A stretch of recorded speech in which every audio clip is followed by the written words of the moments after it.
Bienvenue à Dieu TV, l'émission Le Rendez-vous. Ces jours, on est ensemble avec Jeunesse en Mission, avec Salomon, ici au Togo. Donc Dieu TV visite le Togo. Ça va? Ça va bien, merci Johannes. On a déjà vu pas mal de choses ensemble. Hein? Oui, oui. Surtout, on a découvert ensemble que la micro-entreprise, c'est vraiment le sujet ici pour le continent africain. C'est vrai hein, que les gens peuvent se lancer avec leur petite combine. Oui, ça c'est quelque chose qui est bienvenu dans le milieu ici. Et c'est vrai que tu as lancé une librairie en ville et qui est un petit commerce pour la sœur qui tient la librairie.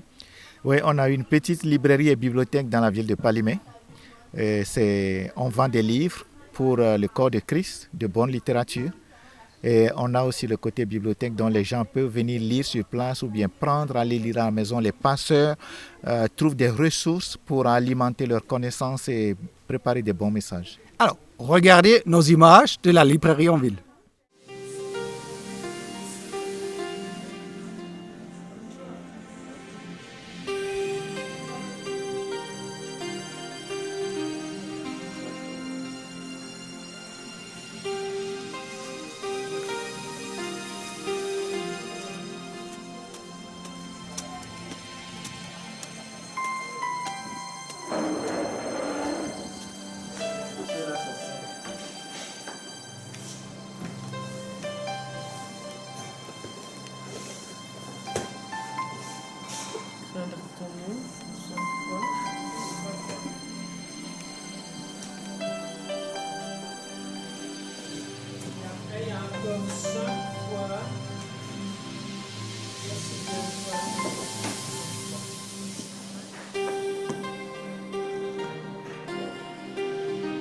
Normalement, l'éternité dans leur temps, on en a encore à la librairie.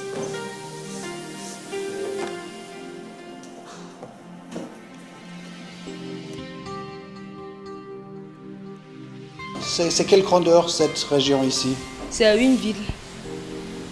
Donc c'est déjà un endroit important. Après Lomé, c'est déjà une ville très Oui, importante. Palimé aussi, c'est une ville très importante au Togo. Et c'est important d'avoir une librairie chrétienne qui est ouverte au public, oui? Oui, Pourquoi? pour l'édification du corps de Christ. Et il y a aussi des non-chrétiens qui viennent ici, des musulmans qui s'intéressent pour la librairie ou pas trop? Pas trop pour le moment pour les musulmans. Et qu'est-ce qu'on trouve ici? On peut avoir quelques explications? Nous avons des livres, nous avons des Bibles à vendre, des livres à vendre.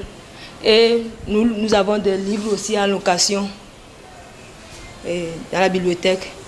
Aussi, nous faisons des cours bibliques par correspondance et de mission et service, médias, service diffusion qui se corrigent ici sur place. En plus de ça, nous faisons, pour atteindre les gens dehors, nous faisons des sorties dans des séminaires, dans des camps, pour vendre des livres, pour exposer des livres. Donc la librairie, ça devient un lieu stratégique, hein? C'est important pour l'évangélisation. Oui, c'est très important. Nous avons des cassettes vidéo, mais nous n'avons pas des CD, des DVD. Alors nous, en tant que Dieu TV, on a pensé de vous ramener ici. Voilà, ça c'est pour vous. Merci beaucoup, Dieu TV. Ouais. Merci beaucoup pour le don. Donc ça, c'est des titres pour... vous pouvez les prêter aux gens ici, vous inscrire leur nom, et vous pour les prêter, et comme ça, les gens peuvent avoir des émissions de télévision chez eux à la maison. Salomon, quand tu te lances dans les affaires, tu te sens en tant que missionnaire, tu te sens en tant que pasteur, ou tu te sens plutôt entrepreneur? Tu as tous les vestants, donc tu as tous les métiers quelque part.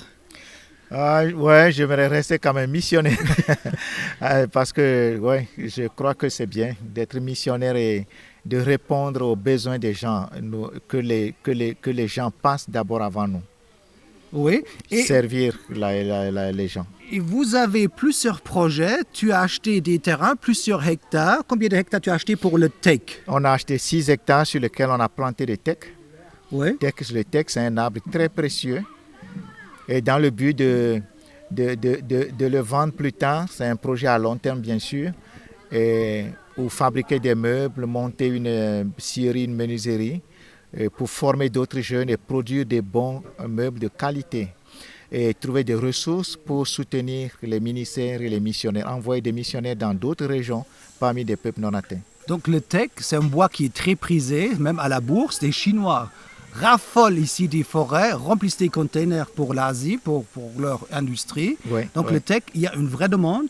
Oui. Et vous avez le droit et la liberté et les papiers pour l'export, pour la vente. Oui, oui, on a C'est pas la surprise. On a déjà commencé depuis 2004, on a eu une acte de naissance pour notre plantation. Et donc c'est une plantation qui est reconnue par la Société des eaux et forêts au Togo. Alors nous avons un reportage, des images avec Salomo dans sa petite forêt.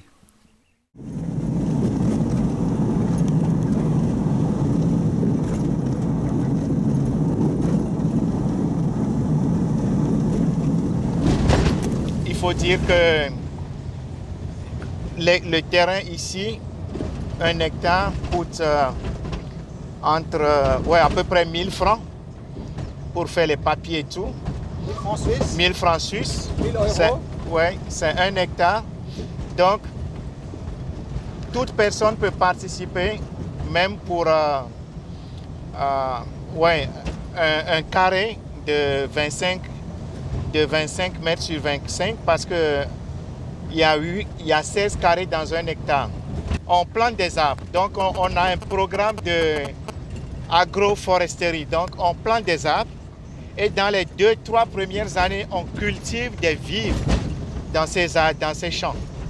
De maïs, de manioc, et qui nous donnent des ressources pour la mission. Donc, on a de vivres et on n'a pas besoin d'acheter ces choses parce qu'il y a beaucoup de jeunes qui veulent se faire former à l'école de disciples ou bien dans d'autres programmes de GEM qui n'ont pas toutes les finances pour cela. Et puis, ils peuvent aussi travailler dans ces programmes pour réduire leurs frais de scolarité. Il y a des gens qui participent, qui achètent carrément un terrain au Togo. Oui, il y a des gens qui achètent des terrains au Togo en donnant 500 francs, 1000 francs ou 2000. Donc c'est une manière intelligente d'aider la mission. Oui, parce que là, ça nous aide à avoir d'acheter beaucoup et puis à produire nous-mêmes. Pas toujours dépendre de quelqu'un pour un soutien mensuel ou dépendre de quelqu'un à long terme. Mais nous pouvons travailler aussi et s'autosuffire.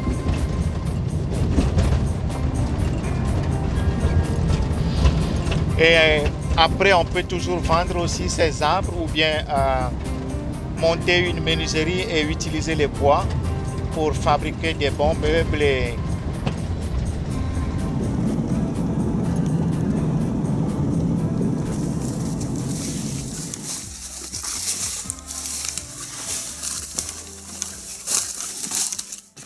On va aller voir ce que vous avez planté là en 2013.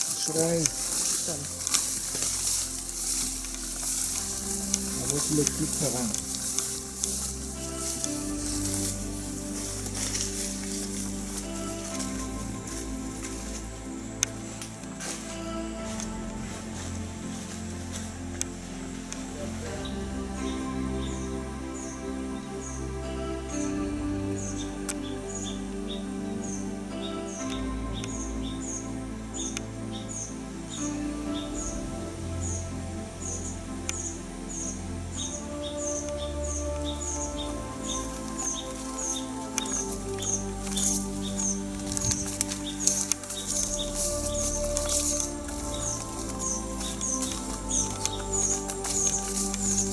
Oui, le terrain de Jeunesse en Mission commence par ici. Vous avez combien de hectares? Ici, on a 6 hectares. Pour faire quoi? C'est dans le but de planter des arbres, spécialement le teck, qui est un bois précieux ici, très précieux. Mais dans le monde entier, c'est traité et c'est une marchandise mondiale. Oui, oui, on sait que le teck est très précieux et très recherché dans le monde. Expliquez-nous un petit peu votre projet, pourquoi et comment l'idée est venue de cette plantation. Ouais, l'idée est venue avec les recherches, les difficultés qu'on a à soutenir nos projets, certains ouvriers, missionnaires. Donc on a dit si on achète des terrains en plan de tech, et c'est un projet quand même à long terme, mais ça va nous donner des ressources. Et qu'en vendant ces techs ou bien en utilisant le bois dans la menuiserie, ça nous donne des ressources pour soutenir des projets, pour soutenir des missionnaires, envoyer des missionnaires. Et ça promet, il semble qu'il y a quelque chose qui est en route ou vous avez beaucoup de peine à démarrer ce projet?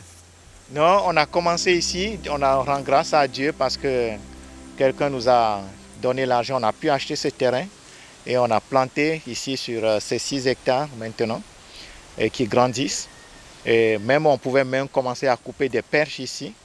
On peut vendre ces perches et après laisser les autres grossir pour donner du bois. Et bon, là, le programme, c'est après ici, comme on a fini ici, c'est de trouver d'autres fonds pour acheter d'autres terrains et continuer ce programme de plantation de teck. C'est vrai, la difficulté pour nous, c'est de trouver les fonds pour acheter les terrains.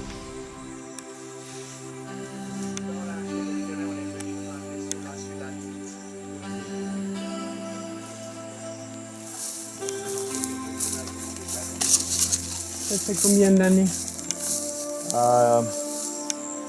10 ans révolus, ceux-là.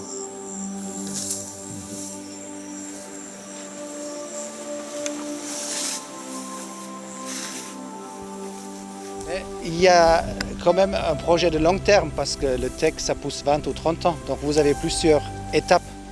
Oui, on sait que le tech pousse jusqu'à 20-30 ans, mais si on essaie de planter les teck serrés, donc au bout de 8 ans, on peut déjà, 7-8 ans, on peut couper des perches, vendre, et au bout de 12 ans, ceux qui restent grossissent et peuvent arriver pour les poteaux électriques, des poutres pour les téléphones qu'on peut utiliser aussi dans la construction, et après les autres grandissent pour devenir des plants. Donc c'est étape par étape. Et puis, une fois qu'on a le terrain, chaque année on peut planter un bout,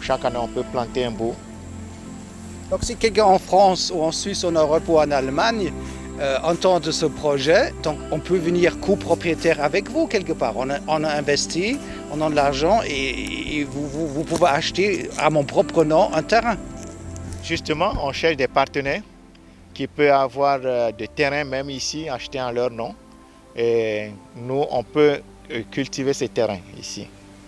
Et ça fonctionne, donc ça sera inscrit, c'est officiel, on peut acheter quelques hectares et c'est une manière à aider la mission. Oui, on peut acheter, on peut inscrire ça, on peut avoir les papiers légaux et ça ne pose pas de problème.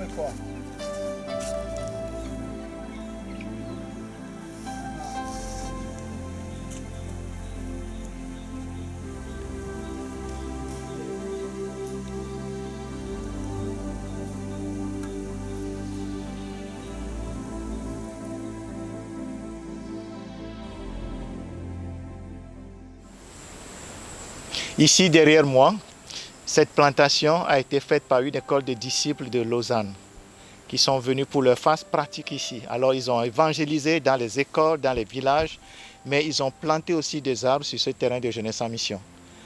C'était en 2013. Et voilà déjà la hauteur de ces terres qui font 3 mètres, 4 mètres plus. C'est vraiment une bonne ressource, un bon investissement.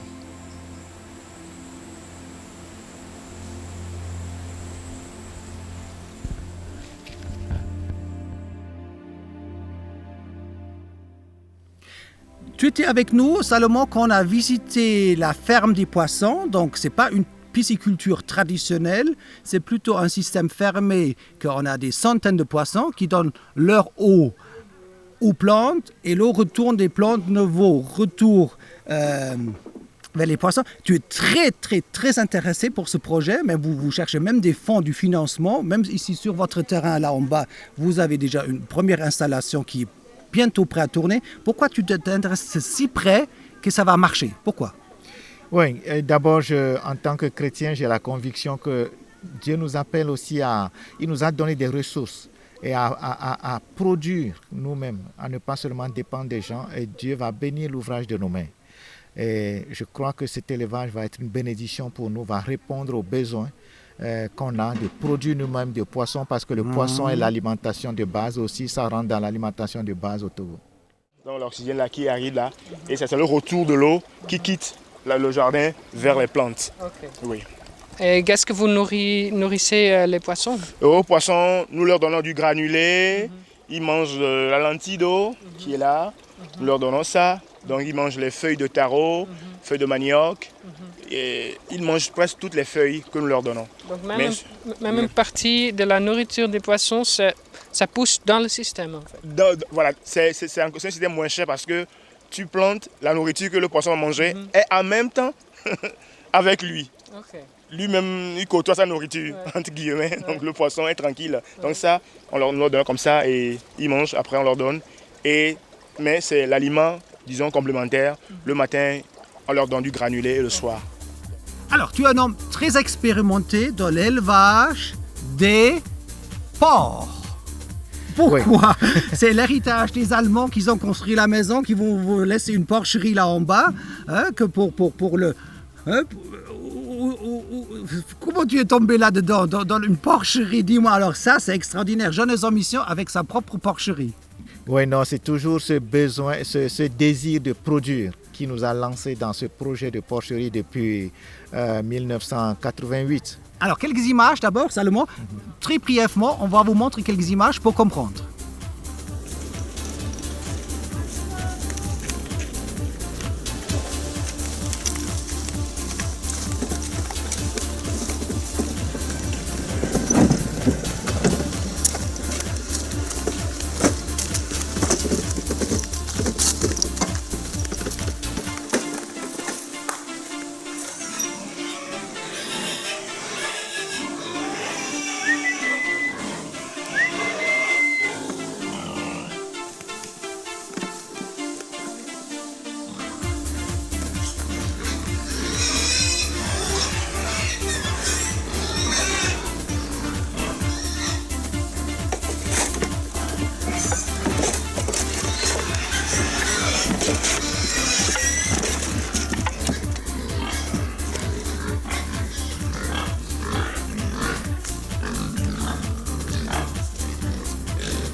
Donc c'est saisissant, là, vous avez toute une patrie de cochons. Oui, on a des cochons de toute taille, les petits, les grands, et c'est vraiment une grande bénédiction. Et on a un toi, frère tu as qui ça à engage. cœur, parce que c'est aussi faire du business. J'ai vu des gens qui sont venus pour acheter des petits laits, là. Oui, on vend aussi aux gens et ça nous donne de l'argent. Ça peut rentrer dans notre caisse, nous aider à payer nos factures d'électricité.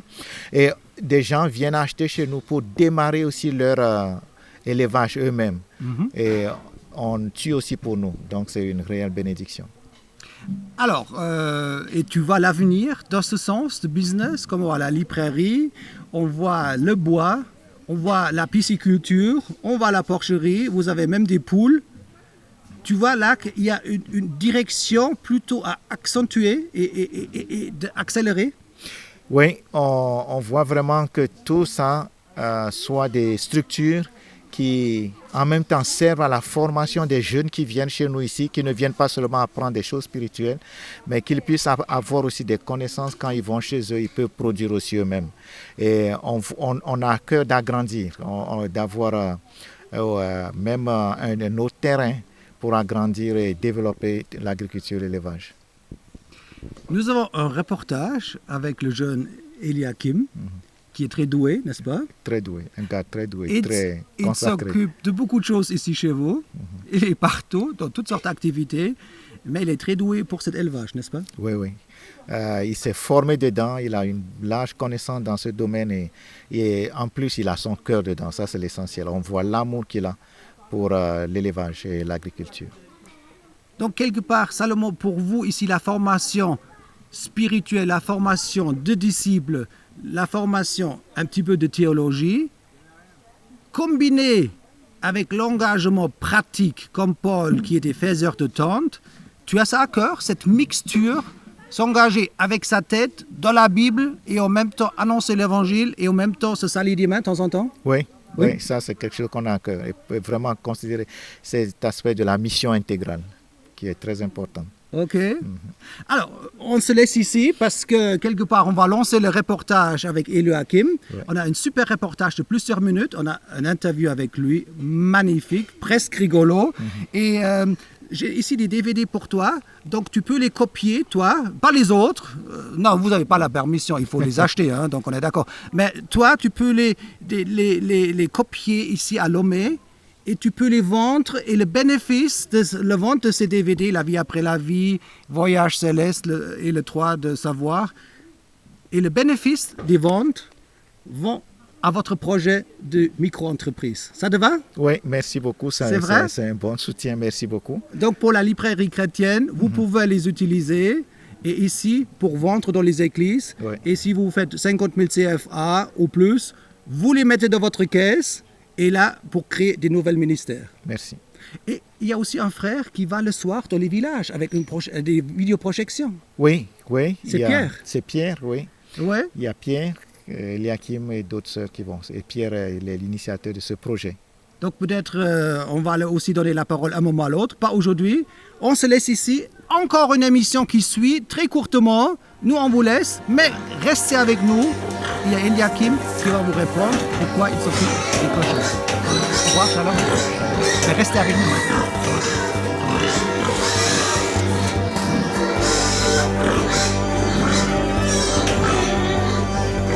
Bonjour, bienvenue dans notre émission Le Rendez-vous de Dieu TV. Ces jours, nous sommes ici au Togo avec mon ami Eliakim. Salut, ça va? Écoute, il y a quelques minutes, tu avais encore des sueurs. Il y a un bidon. Ouais. Tu as travaillé avec ces bidons-là. Tu as fait quoi il y a 5 minutes?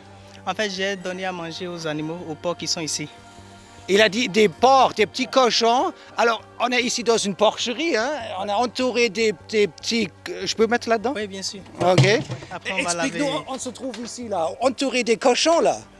Oui, ici, c'est la porcherie de Jeunesse en Mission de Agou. C'est une porcherie qui est là il y a très longtemps de cela.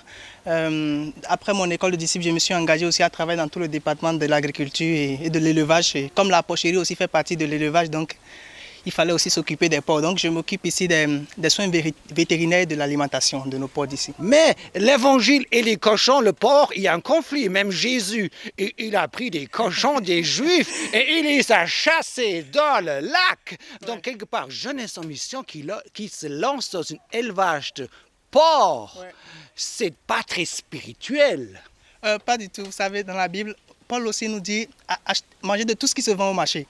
Et puis d'un autre côté aussi, il dit un peu plus haut, tout ce que Dieu a créé est bon à être mangé. Vous voyez, donc c'est un animal créé par Dieu, il n'y a pas de raison pour ne pas le manger. Jésus a dit aussi d'ailleurs, ce qui rentre ne rend pas l'homme impur. C'est ce qui sort du cœur de l'homme qui rend d'ailleurs l'homme impur. Donc pas de problème avec l'élevage. Alors, heureusement que le Togo est bien chrétien. Le Togo, c'est pas que des musulmans, parce que les musulmans et le porc, ça va pas trop ensemble, il faut admettre quand même, n'est-ce pas?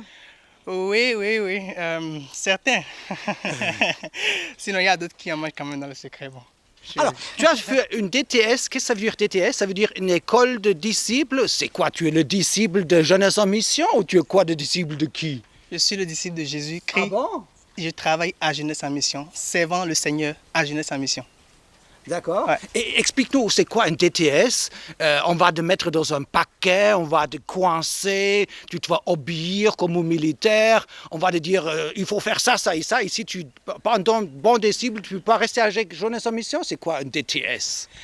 Bon, un DTS, une école de formation de disciples, c'est En fait, c'est une formation de GEM, la porte d'entrée dans toute l'université de GEM, qui quand même amène les chrétiens à se retracer le chemin de disciple de Jésus-Christ, c'est-à-dire la formation, l'école de disciple, comment devenir vraiment disciple de Jésus-Christ. Et en fait, c'est une école qui défie vraiment et qui présente une autre façon de vivre, de vivre dans la relation avec le Seigneur. Ça travaille le caractère de l'homme, ça te refaçonne dans ta relation avec le Seigneur et ça te donne aussi une autre dimension de voir le Seigneur en fait. Donc c'est tout ça là réuni qui permet à toute personne qui a fait l'école de disciples de pouvoir se lancer dans des choses qu'il n'avait pas l'habitude de faire. Alors, nous avons des images que Eli Joachim il a donné à ses cochons à manger. Quelques images, regardez.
C'est des belles images, tu te promènes avec ton bidon, tu donnes aux cochons là à manger. Ouais.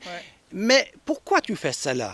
Tu as fait un DTS, c'est une sorte une école théologique, mais très différente à la manière, à la sauce de GEM. Ouais. Et pourquoi ce lien entre cette formation pratique ici? Ouais. Vous savez,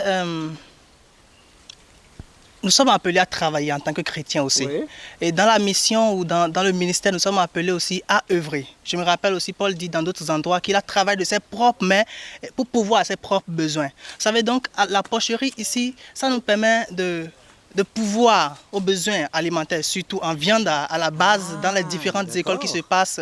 Vous savez, on n'a pas toujours besoin d'aller acheter la viande de porc sur le marché. Nous, on tue seulement juste un porc, 2 ou 3 ici. C'est excellent, hein? Oui, oui, et on apprête la viande dans la manche. Il y a aussi des poulaillers. Oui, juste, il y a aussi un poulailler qui a été démarré récemment, aussi toujours dans le but de développement, toujours dans le but de s'autosuffire sur le plan alimentaire aussi. Et ça fonctionne?